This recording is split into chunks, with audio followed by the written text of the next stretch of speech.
Bonjour à tous! Aujourd'hui, ça va être une vidéo un peu spéciale puisque je vais vous présenter une activité canine. Donc je ferai plusieurs vidéos sur plusieurs disciplines, mais aujourd'hui, on va parler du main-trailing.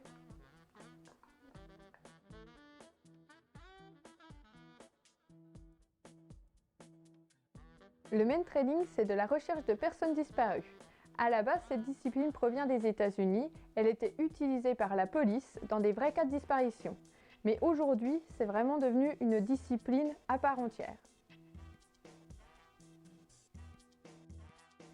Contrairement au pistage, qui est vraiment de la recherche soit d'objets, soit de personnes, où le chien doit vraiment suivre une piste où il ne doit pas trop s'en écarter, pour le main-trailing, là, il peut aller n'importe où. C'est vraiment nous qui allons suivre le chien, c'est lui qui va décider du chemin à prendre.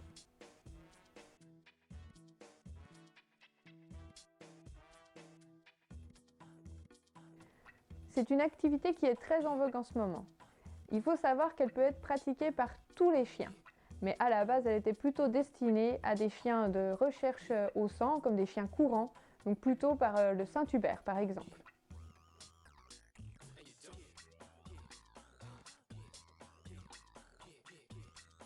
Cette discipline vous permettra d'agrandir la complicité que vous avez avec votre chien, mais aussi qu'il puisse prendre des décisions et du coup d'améliorer la confiance qu'il a en lui, mais également de travailler la socialisation puisque on va la pratiquer dans différents endroits qui peut être autant la ville que la campagne ou la forêt.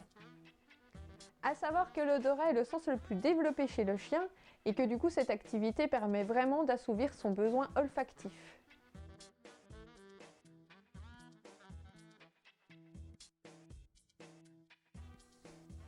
La première étape, c'est d'avoir le bon matériel.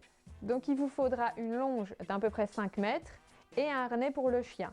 Et après, une friandise qui soit vraiment appétante qu'il aura quand il retrouvera la personne.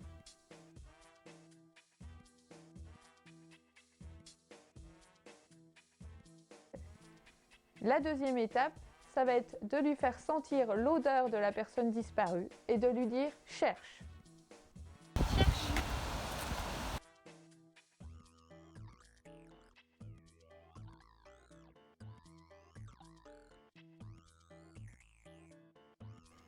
La troisième étape, c'est de suivre son chien sur la piste et d'arriver à lire dans quelle direction du coup il vous indique d'aller.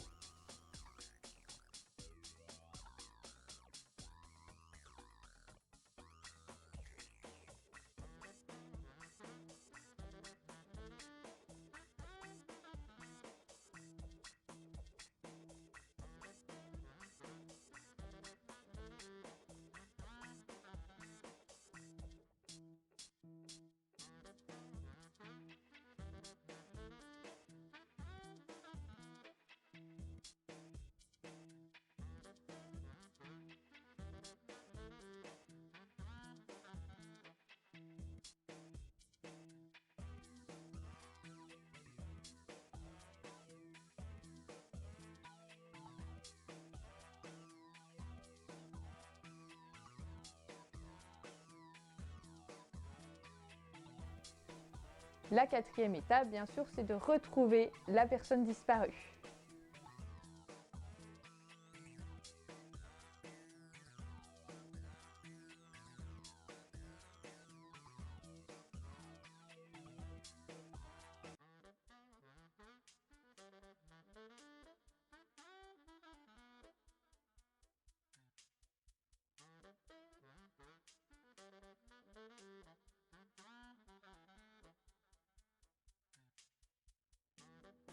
Le conseil que je peux vous donner si vous avez envie de pratiquer cette discipline, c'est de trouver un centre qui la pratique et surtout que vous soyez accompagné par un instructeur.